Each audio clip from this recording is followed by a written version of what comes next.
It's funny that I'm like in my mom's bathroom because growing up I spent a lot of time. Wait, when you hear is that me money coming? Come on, money. But yeah, when I was growing up, y'all, I spent a lot of time in the bathroom with my thoughts, and because I was on punishment a lot, I spent a lot of time in my room with my thoughts, and my room was like my stage. I just dance, sing, create nails, and I wanted to be a DJ. I found so much solace and just being by myself. Like and what's funny is like now I am like learning how to be alone again, and without any distractions, because even though I spent a lot of time alone growing up, like I was the oldest sister and my mom was a single mom, even though my dad like literally lived around the corner from us, and he would still come over and they would do what they do. Like my mom was a single mom, and so I had to be a co-parent with my mom from the age of 3 up until I want to say maybe when my youngest brother, the Change of Life baby, turned 11. So for many, many years, I was a co-parent. So all I knew how to do was like take care of people. And now I have a child of my own. My son is 8 years old. And I am like going through like withdrawals of having to take care of people. I've been on mental health leave. Let me slow down. I've been on mental health leave from my job since January, and it was like mother just pushed me out. Like when I say mother, I mean God, the Most High. That's how I see. That's how I see a higher power as a female. But yeah, mother, she pushed me out. Like she was like, okay, you don't want to listen. And things were so difficult. It was getting worse and worse for me being at that job. And I still was like, no, I'm gonna work until February because I gotta have money. And literally, when we were on winter break for Christmas, like I just remember grabbing a bottle of wine and just like drinking it and just like sitting in the bathroom and was like shaking. And my wife had to take me to urgent care, and it was like, it's not much that we can do. But if you have a primary, go there. And I got somebody on the phone, and they were able, and the doctor that I go to, like they're that good that they're always packed. But they were able to get me in on that Monday, and I remember leaving work early, and luckily for me, it worked out because I had just like all my hours, my sick time, all that had started over the new year. So I had time to use because I had used up all my time. But I had time to use to go to the doctor, and my doctor took me out of work. She was like, I could take you out right now. And I was like, no. I was like, I want to make sure, my team is good before I leave. So she took me out that following Monday. So I had like a week to get everybody together, and you would think that since I was like leaving that they would like stick around, but no, everybody was doing their own thing. And so I had to like pretty much hold down the fort until it was time for me to go. And I remember meeting with them and telling them like, I'm taking some time off. And I remember seeing their face like, because it was like I was tired. I spent my life literally since I was 3. When my brother arrived Halloween, I remember counting my candy and my mom going into labor, and like that was it for my life. Like I spent my life taking care of people, and then being one of the older cousins, but also being treated like an elder at such a young age. I just spent my life always taking care of people.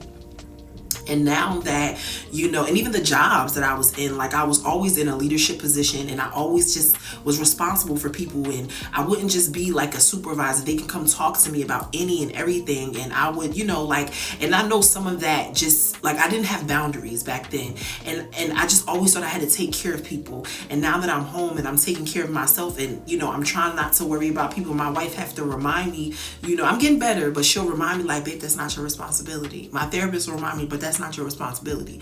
It's like I'm going through withdrawals of having to take care of people, and there's a part of me that's scared. Even though I spend so much time alone, there's a part of me that's scared to be alone, because I felt like my little girl, even though she spent time alone, like I would be interrupted and I would have to go tend to my little brother. I remember I used to have to get my little brother up and take him to the bathroom, and I just spent so much time taking care of people that over these past 6 months that I've been on mental health leave, like I'm trying to wean myself off of worrying about everybody. Like, even sometimes my staff would reach out to me while I'm home. I wouldn't, like, I would have to learn how to not answer them, like not pick up the phone. I even recently deleted my work email off of my phone because it's like I'm not there, you know. I'm just learning how to be by myself and like sit with thoughts. And I'm always like telling people on my social media platforms, you know, you gotta sit with it till it don't hurt no more.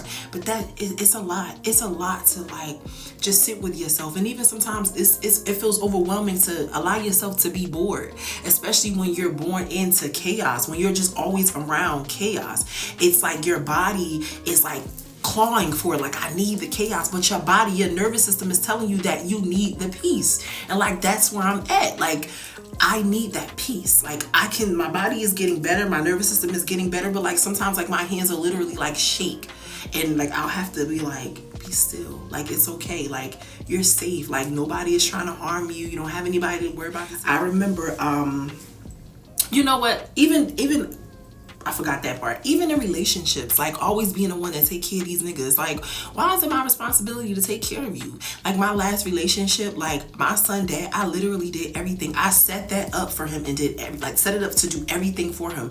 That when I had my son and I was out for 6 months and then I went back and, you know, was off maternity leave, like he still wanted me to like do everything. And it was like, dude, I was home for 6 months trying to like be with my baby, and it wasn't even a peaceful 6 months. Like I stopped breastfeeding my son a month in because I was like, I felt like I was losing my mind and he wasn't helping me. Like I was dealing with postpartum so bad. And if I'm being completely honest with y'all, like this nigga was talking about doing like threesomes. Like, are you serious right now? Like, why is your mind on that? Like, we have a kid that we need to take care of and you're worried about being with other people. Like, this is not the time for any of those things. You need to be tending to me and our baby.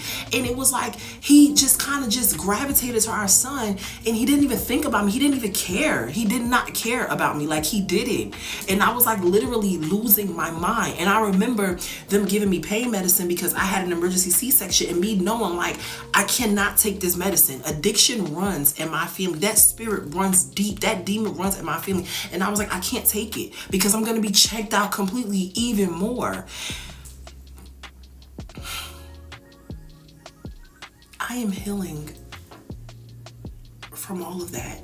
I am working through all of that. Like, just learning how to just nurture and take care of myself, because for 37 years, I had to take care of everybody.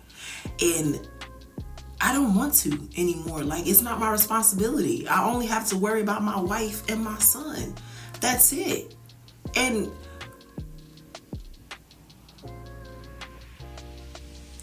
I'm learning to allow myself to just do just that.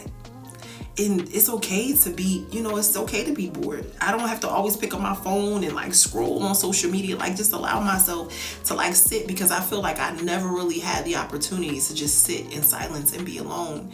And I get scared sometimes because I have gifts and I can hear in other dimensions, but you know, I know that I'm safe. I feel like, no, not I feel, but I know that I've pulled myself out of some rough stuff. So I'm more so on this end, you know, where it's, I done passed a lot of tests and, you know, a lot of humiliation rituals, and I'm learning how to be okay with that and not feel like another shoe is gonna drop, or, well, how they say, waiting for the other shoe to drop. I'm just learning how to not brace myself for like a punch.